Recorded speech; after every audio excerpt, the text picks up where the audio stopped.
Je voudrais remercier Armand et donc le comité scientifique de m'avoir invité. Et j'avoue que j'ai un peu hésité au début à répondre positivement à cette invitation, parce que je me suis dit, mais qu'est-ce que j'allais pouvoir raconter sur Mutis-Fougère dans un colloque sur le darwinisme et l'évolutionnisme moderne.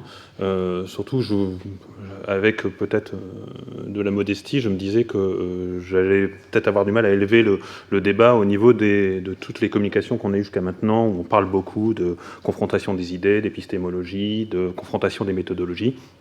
Et en gros, les fougères, c'est un peu le parent pauvre de la botanique.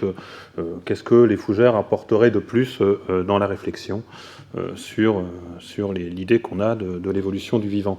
Et en fait, en relisant un peu la littérature botanique, et pas seulement les vieux ouvrages, hein, les grands classiques, mais en lisant des ouvrages récents, publiés récemment et qu'on peut trouver en stock, livrables sous 24 heures sur Amazon, par exemple, eh ben, je me suis rendu compte que dans un cadre, dans un contexte épistémologique, eh ben, les ptéridophytes étaient un groupe qui présentait un certain paradoxe.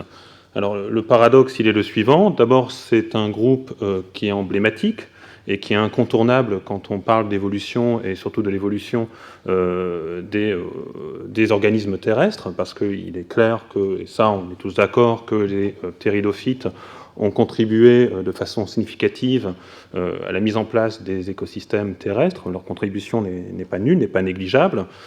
C'est même, dans beaucoup de cas, les organismes fondateurs. Donc ça, il n'y a pas de souci.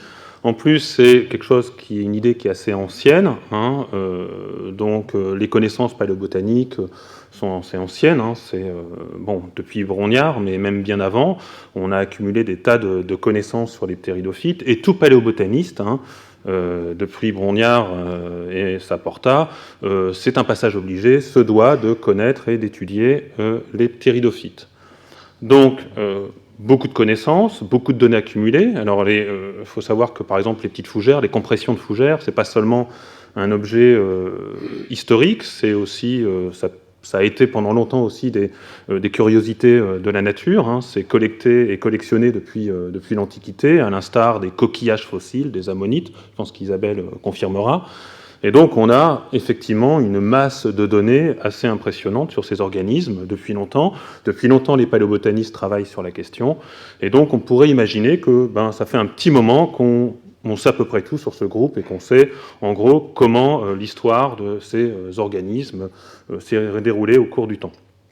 Et le paradoxe, c'est que, justement, une somme de connaissances accumulées depuis des années pourrait susciter une révolution d'idées que l'on a de l'évolution de ce groupe.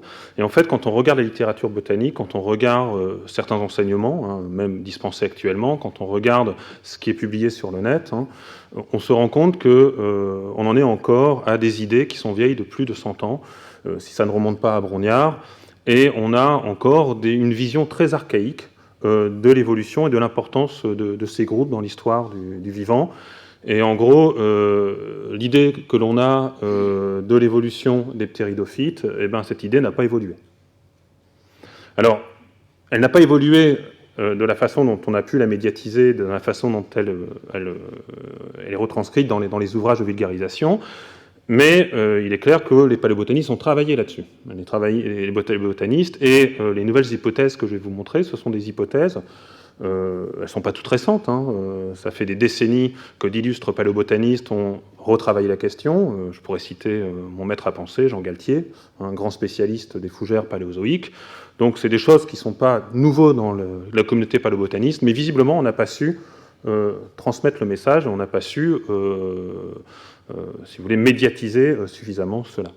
Alors le but de cet exposé, c'est de vous montrer qu'est-ce qu'on pense savoir des ptéridophytes, et en fait ce qu'il en est vraiment sur la base des données phylogénétiques et de la réinterprétation de certains fossiles ou de certains caractères anatomomorphologiques.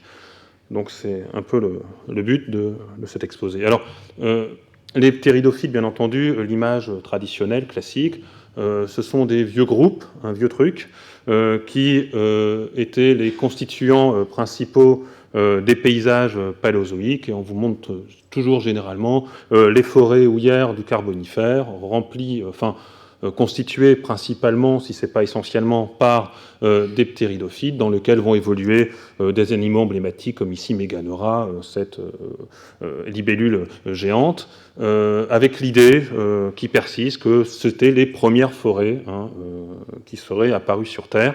On verra tout à l'heure que ce n'est pas vraiment exact. Alors, quand on fait l'évolution également des vertébrés du Paléozoïque, on représente toujours dans le décor des ptéridophytes. Donc, les ptéridophytes, à défaut d'être suffisamment travaillés, tout au moins font partie du paysage. Donc ça, il n'y a pas de souci. Et depuis le début de la paléontologie, c'est un peu leur rôle. Je vais essayer de vous montrer qu'ils peuvent avoir un autre rôle que de simplement faire un paysage dans lequel vont s'ébattre vertébrés et autres dinosaures. Alors, d'un point de vue traditionnel, c'est quoi les ptéridophytes? Les ptéridophytes, ce sont ce qu'on appelait traditionnellement les cryptogames vasculaires. Cryptogames, les organes reproducteurs sont peu visibles, vasculaires. Elles ont une vascularisation, c'est-à-dire il y a la présence de tissus conducteurs dits vrais, et en particulier de trachéides, à parois plus ou moins lignifiées. On décrit au sein de ces cryptogames vasculaires 3 groupes, qui sont des groupes bien circonscrits, à savoir les lycophytes, donc lycopodes et apparentés, les sphénophytes, où on trouve les prêles, et les philicophytes, qui sont ce qu'on appelle les fougères vraies.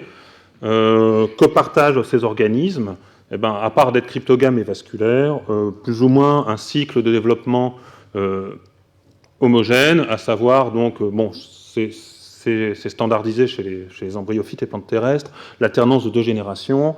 Ici, on a une génération sporophytique dominante qui va produire, via des spores, une génération gamétoméphytique réduite qui va produire les gamètes. Et en fait, les générations sont indépendantes. Donc, c'est la caractéristique commune. Ça s'oppose aux petites mousses qui ont une génération sporophytique réduite, parasite du gamétophyte, et les spermatophytes qui vont avoir un gamétophyte réduit, et pour la partie femelle, donc un gamétophyte femelle qui va rester inclus dans des tissus sporophytiques. Et donc, cela, en fait, cette unité apparente fait qu'on regroupe tous ces taxons dans ce qu'on appelle les fougères et plantes alliées, ou plantes alliées aux fougères. Et ça perdure encore maintenant, parce que vous voyez, sur ce site institutionnel, on a Australian Ferns and Ferns alliés. Donc ça veut dire qu'on a l'impression qu'implicitement, ce sont des organismes qui sont évolutivement apparentés. Alors, si vous vous intéressez un peu à la floristique, à la botanique, et vous voulez déterminer les fougères de vos régions, vous avez pas mal d'ouvrages très intéressants. Le plus connu en France, c'est l'ouvrage de Prély. Regardez, les fougères et plantes alliées, donc implicitement, tout est ensemble. Et puis, si vous allez aux États-Unis, vous avez en gros un ouvrage par État, Ferns and Fern Allies. Donc, implicitement, tout ça, c'est la même chose. Et puis d'un point de vue évolutif, on a actuellement une vision que les fougères seraient un groupe charnière entre ce qui est primitif et ce qui est dérivé, à savoir les plantes à ovules et les plantes à fleurs. Alors avec cette vision, vous voyez, alors ça fait, on a des sortes d'oignons là qui se réduisent. Les connexions, bon, c'est censé être connecté, mais on ne voit pas trop comment ça se connecte. Aline a même oublié les bryophytes, à moins qu'elle les ait mis dans les algues, je ne sais pas. Donc, et puis on peut avoir aussi la vision de Mangenot, dans un de ses ouvrages, où on voit les bryophytes qui forment une sorte de cercle, qui se rétrécit, qui forment les ptéridophytes, qui se rétrécit, les gymnos, et ainsi de suite. Donc une sorte d'évolution progressive. Les fougères, groupe charnière, groupe intermédiaire. Alors qu'en est-il vraiment? Bon, alors il y a quand même des gens qui ont travaillé sur le sujet. Et il y a particulièrement les 20 dernières années, il y a eu pas mal de phylogénie et il y a eu des bons travaux de synthèse sur la phylogénie des ptéridophytes. Un ouvrage remarquable publié en 1997, donc à gauche, qui est l'ouvrage de Kenrick et Crane, qui est la première analyse cladistique sur la morphologie, qui vous donne les relations de parenté au sein des plantes terrestres basales. Et puis la revue dans American Journal of Botany, un numéro spécial sur la phylogénie des lignées chlorophylliennes, avec un article très intéressant de Pryor et collaborateurs sur la phylogénie des ptéridophytes. Essentiellement une phylogénie moléculaire utilisant donc une méthode statistique de l'inférence bayésienne. Alors qu'en est-il des données phylogénétiques sur le groupe? D'abord, de façon non ambiguë, les ptéridophytes sont paraphylétiques, se divise en deux grands clades, le clade des lycophytes et le clade des monilophytes, qui regroupent les fougères et les prêles. Et donc on voit ici que ces deux groupes ne sont pas complètement apparentés. En fait, ils partagent un ancêtre commun, qui sont donc les trachéophytes, mais les trachéophytes englobent également les spermatophytes, qui sont caractérisés par l'ovule, et les monilophytes sont gros frères des spermatophytes. Donc ici, on aurait d'une certaine manière ce qu'on appelle un grade évolutif, à savoir ce sont des trachéophytes, mais qui n'ont pas encore les ovules, donc on dit trachéophytes à spore libre, et les lycophytes ne sont pas plus alliés aux autres ptéridophytes qu'elles ne le seraient des spermatophytes.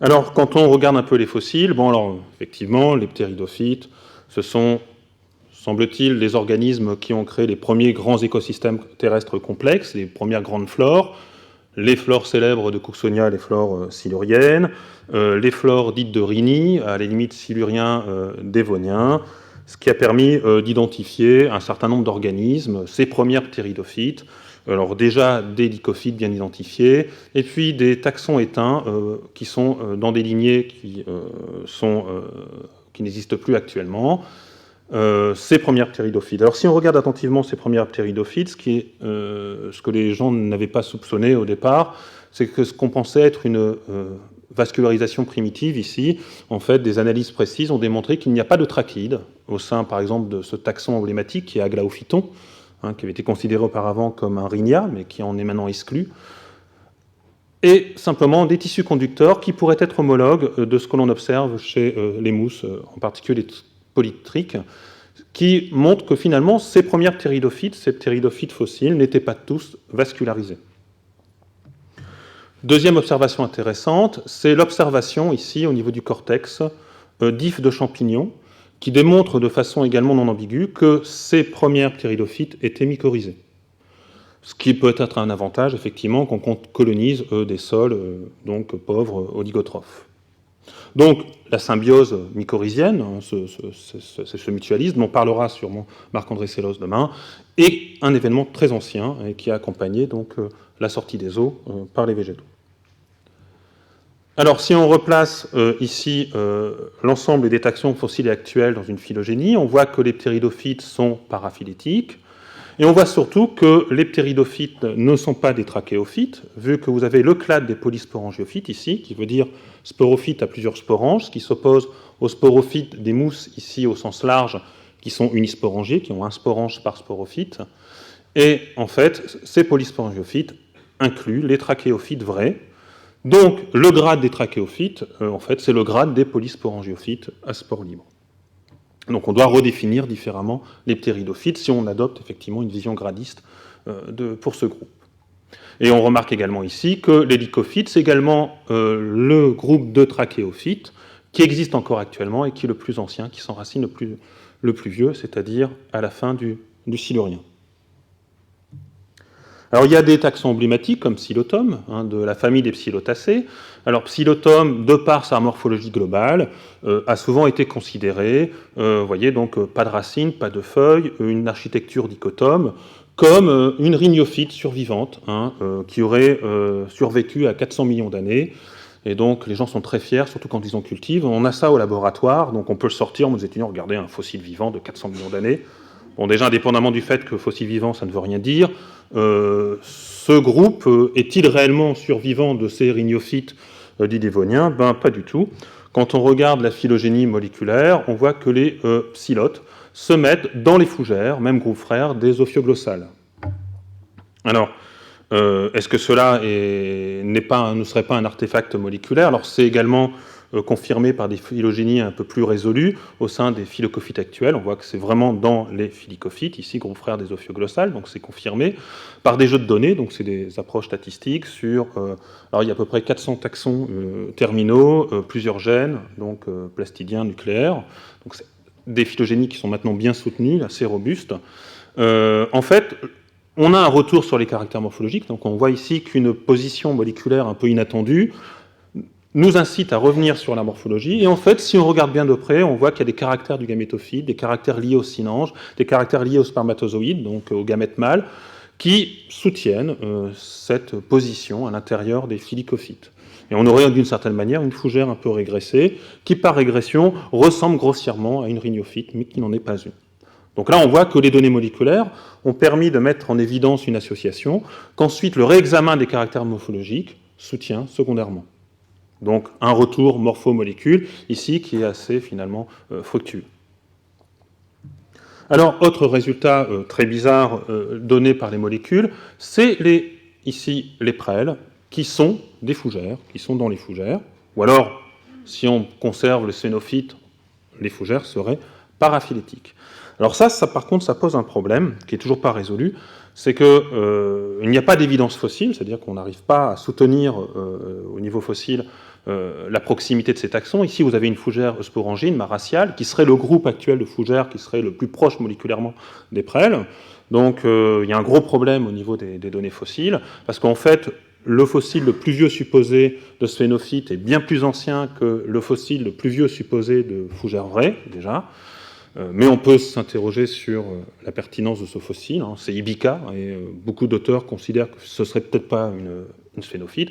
Et puis surtout, d'un point de vue changement, je veux bien qu'il y ait des sauts évolutifs dans l'histoire du vivant, mais là, vous voyez, on arrive à faire passer d'une morphologie de fougère à une morphologie de prêle. C'est quelque chose qui a du mal à passer.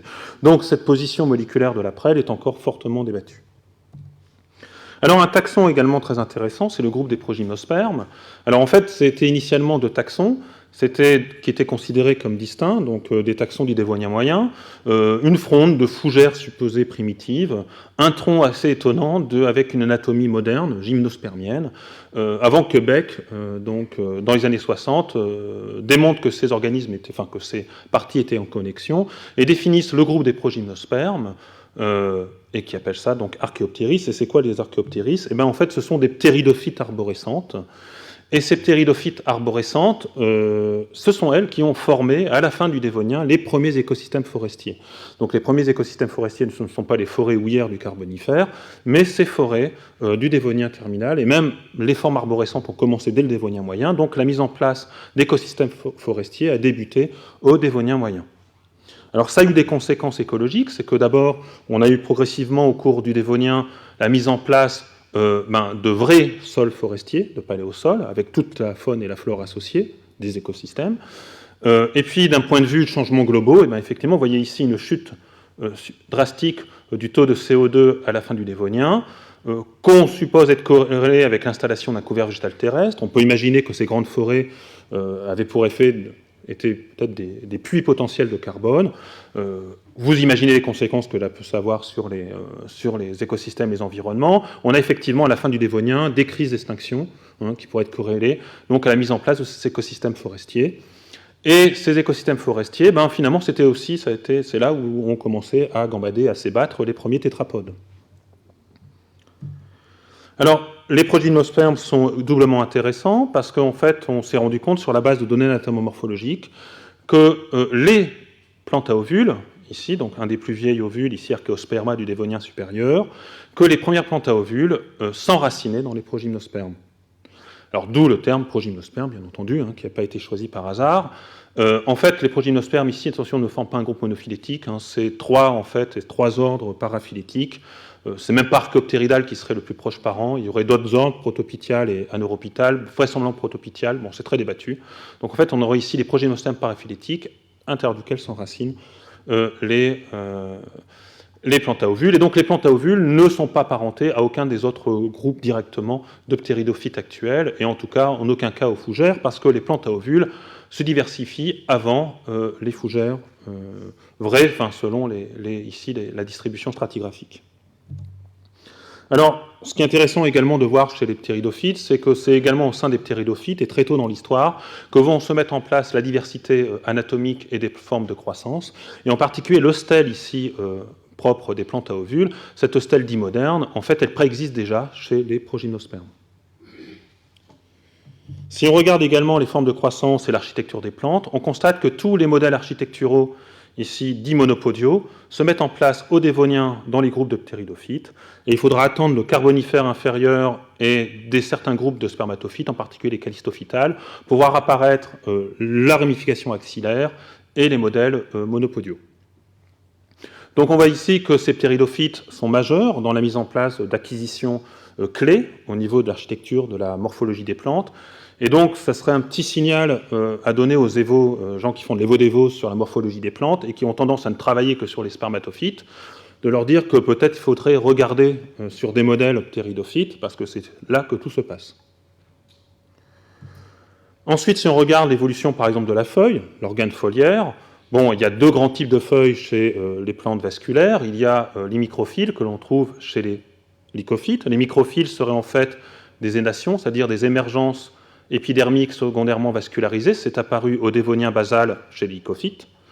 Et les mégaphyles, qui sont en fait des rameaux latéraux transformés, qui présupposent qu'ici, chez les zoophyllophytes, on a ce qu'on appelle une croissance pseudomonopodiale, c'est-à-dire un axe principal à croissance indéfinie et une latéralisation des rameaux à croissance définie. Eh bien, ces mégaphyles seraient apparus par convergence au moins 2 fois chez les sphélicophytes et chez les spermatophytes, ce qui veut dire qu'en fait que la fronde de la fougère n'est pas homologue de la feuille des spermatophytes. Au niveau, par exemple, de l'arborescence, on voit que l'arborescence, la formation d'un tronc qui permet une croissance en hauteur, qui suppose également une croissance en épaisseur par la mise en place de tissus secondaires via un cambium, que cette arborescence a été expérimentée dans plein de groupes dès le Dévonien, soit un cambium unifacial qui produit que du bois, soit un cambium bifacial qui produit du bois et du libère. Et on voit par exemple que le cambium bifacial qui a produit le bois gymnospermien est apparu assez tôt, et même plus tôt que certains cambiums, en particulier chez les lycophytes, tel qu'on le suppose. Au niveau de la reproduction, effectivement, ancestralement, il y a isosporie, c'est-à-dire production de spores de même taille qui produisent des gamétophytes bisexués. On a plusieurs acquisitions de l'hétérosporie. L'hétérosporie, c'est la sexualisation en fait, de la génération gamétophytique, avec des gamétophytes mâles et femelles qui sont bien distincts, issus de spores de taille différentes. Eh ben, on sait très bien que cette hétérosporie est en fait préalable à la formation de l'ovule. Par qu'est-ce qu'un ovule? Un ovule, c'est quoi? C'est en gros une mégaspore qui n'est pas libérée, qui va produire un mégaprotale, et le mégaprotale reste dans son mégasporange indéhiscent, qui va s'entourer de téguments. Donc, comme le dit Jean Broutin dans ses cours, et ce que je reprends, qu'est-ce qu'un ovule? C'est un mégasporange indéhiscent, tégumenté, donc qui abrite le mégaprotale. Donc, il faut être hétérosporé avant de produire de l'ovule. Alors là, par provocation, je vous ai montré l'hétérosporie de la sélaginelle et l'épidocarpon, par exemple, qui est une structure qu'on observe chez les lycophytes arborescentes et qui sont très proches des ovules, qui sont presque des ovules, pour montrer que c'est apparu ici, indépendamment d'ici, parce que l'hétérosporie qui a donné l'ovule est apparue chez les progymnospermes, parce que dans la littérature, on a encore des raccourcis où on essaye de faire apparaître l'ovule de la sélaginelle. Souvent, on a ce raccourci qui est fait, ou d'imaginer que les lipidocarpons auraient pu donner les plantes à ovules. Bon, c'est complètement aberrant quand on n'est pas lobotaniste, on hurle quand on écoute ça, mais on retrouve ça encore dans certains cours et dans certains ouvrages de vulgarisation. Alors,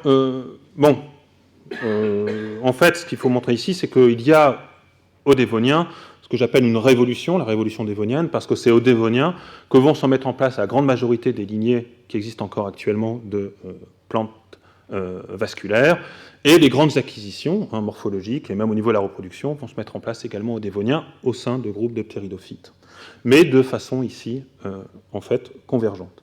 Alors oui, j'ai mis ici, j'ai oublié, là, donc l'hétérosporie existe également chez les phylicophytes, chez ce qu'on appelle les fougères aquatiques, mais qui sont des groupes relativement récents, donc vraisemblablement mésozoïques. Alors, on a toujours l'idée, alors je vais parler beaucoup de paléozoïque, donc on pourrait imaginer que, oui, effectivement, c'est un vieux groupe paléozoïque et qu'il n'y a pas de problème. Ce que l'on observe actuellement, ce sont des reliques, des vestiges de cette flore du paléozoïque, et que, en fait, s'il y a si peu d'espèces de ptéridophytes, c'est pas étonnant, elles survivent tant bien que mal.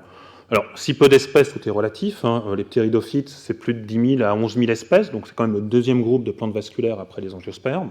Il y a beaucoup plus d'espèces de ptéridophytes que de gymnospermes, par exemple. Gymnospermes, c'est à peine 1 millier d'espèces, plus ou moins, selon les traitements taxinomiques. Et en fait, 80% des ptéridophytes actuels sont des fougères, et ce sont des fougères qui font partie du clade qu'on appelle les polypodiales, au sens large. Et en fait, cette étude, qui est basée sur une approche statistique, une approche bayésienne avec datation moléculaire, calibration par les données fossiles, tente à montrer, un agrandissement de cette figure, qu'en gros, 80% des ptéridophytes actuels, c'est-à-dire la grande majorité des fougères que l'on connaît, que vous pouvez observer dans les sous-bois ici en France, sont en fait une diversification au Crétacé, et qui est même plus récente que la diversification des principales familles d'angiospermes. Ce qui incitait donc les auteurs, donc Harald Schneider et collaborateurs, de présenter un titre un peu provocateur, que les fougères se sont diversifiées à l'ombre des angiospermes. Et effectivement, ces angiospermes, cette diversification des angiospermes et la mise en place des premières forêts angiospermiennes auraient créé des niches écologiques, des micro-niches, propices à la diversification des fougères modernes. Donc les fougères ne sont pas un vieux groupe, c'est un groupe relativement moderne qui a su tirer profit du développement des angiospermes. Alors, il y a encore des perspectives, effectivement, il y a encore des choses à faire. En particulier, si on retourne au Paléozoïque, il y a un groupe que je n'ai pas parlé, qui sont les cladoxylales, dont la position, sont des monilophytes, dont la position taxonomique est encore très discutée. L'origine et l'évolution des sphénophytes, ça c'est quelque chose qu'il faut absolument étudier. Est-ce qu'elles sont réellement des fougères un peu bizarres? Donc là, il faudra les retourner dans les fossiles, essayer de vraiment identifier les fossiles de sphénophytes, et de trouver les caractères diagnostiques qui permettent de distinguer ce qui est sphénophyte de ce qui ne l'est pas. C'est pas évident, parce qu'actuellement, il n'y a qu'Equisetum, le genre Equisetum, mais c'était beaucoup plus diversifié au Paléozoïque. Et donc, sur quelle base, sur quelle synapomorphie, ça c'est encore une question en suspens.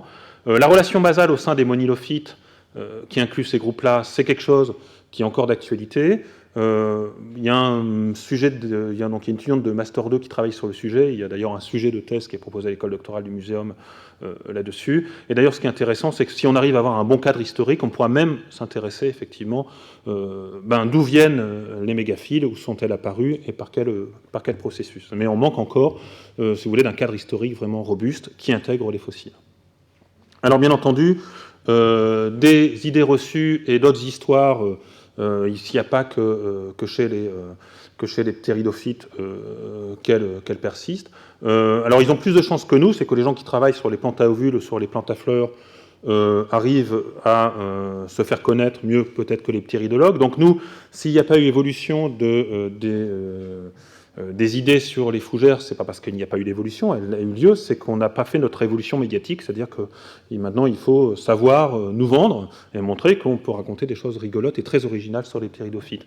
Alors les gens qui travaillent sur les plantes à ovules et sur les plantes à fleurs, bien entendu, ont cette démarche en ce moment, et effectivement, par exemple Amborella, l'angiosperme actuel s'enracinant le plus basalement dans l'histoire des angiospermes, bon ça c'est le scoop, ça vous fait un étieur. Donc à nous également de profiter un peu de cette révolution au niveau de l'histoire des plantes pour montrer que les fougères ne sont pas moins intéressantes que les plantes à ovules. Alors pour conclure cette journée, on va revenir au grand homme. Effectivement, d'autres idées reçues, d'autres histoires. Bon, on pourrait raconter des tas de choses sur les plantes à ovules et sur les plantes à fleurs, donc je ne le fais pas ici, je le ferai avec plaisir. Simplement pour vous dire que ce n'est pas seulement un anniversaire de sa naissance ni de la publication de l'origine des espèces, c'est également l'anniversaire de la lettre qu'il a envoyée à Hooker en 1879, donc il y a 130 ans, dans lequel il exposait l'abominable mystère. Cet abominable mystère de l'origine. Alors mystère, je me demande si c'est pas un I, je me suis planté peut-être dans l'orthographe. Non, c'est un Y, je ne sais plus. J'ai un doute d'un seul coup. Excusez mon anglais. Donc, alors un numéro spécial qui vient d'être publié en 2009, ça tombe bien, sur tout ce que l'on sait sur l'évolution des angiospermes et ce qu'il reste encore à faire. Et donc, alors en fait, cet abominable mystère, quand on réfléchit bien, c'est pas... on sait maintenant que l'origine des angiospermes, on ne sait pas encore trop d'où viennent les angiospermes, à quel groupe de gymnospermes les rattacher. Donc ça, c'est un abominable mystère qui est toujours d'actualité. Pour Darwin, ce n'était pas moins l'origine des angiospermes qu'en fait, ce qu'il arrivait du mal à comprendre, c'est comment les angiospermes ont pu se diversifier si rapidement dans un temps géologique si court. Et en fait, à la même époque, eh ben, on parlait de Brognard, on parle de Saporta, eh ben, Darwin, c'est également, dans l'aide de Hooker, il cite, je crois qu'il cite les travaux de Saporta, ou parce que Saporta avait déjà, dès ses premières publications, émis l'hypothèse que la diversification des angiospermes pouvait être liée eh ben, à la diversité des pollinisateurs. Donc une idée qui n'est encore d'actualité, sur lequel les gens qui font par exemple de l'évo-dévo sur les fleurs et sur la symétrie florale reviennent un peu là-dessus. Quelles sont les contraintes au niveau des syndromes de pollinisation qui expliquent la diversité des plantes à fleurs et qui expliquent pourquoi on sélectionne tel type floral et pas d'autres. Donc vous voyez que ce sont des idées qui sont assez anciennes. Darwin y avait pensé, parce qu'il a collaboré avec un paléobotaniste. Donc vous voyez, c'était un monde qui savait communiquer. Voilà. Donc c'était sur cette petite référence à Darwin que je voulais conclure cette présentation. Je vous remercie.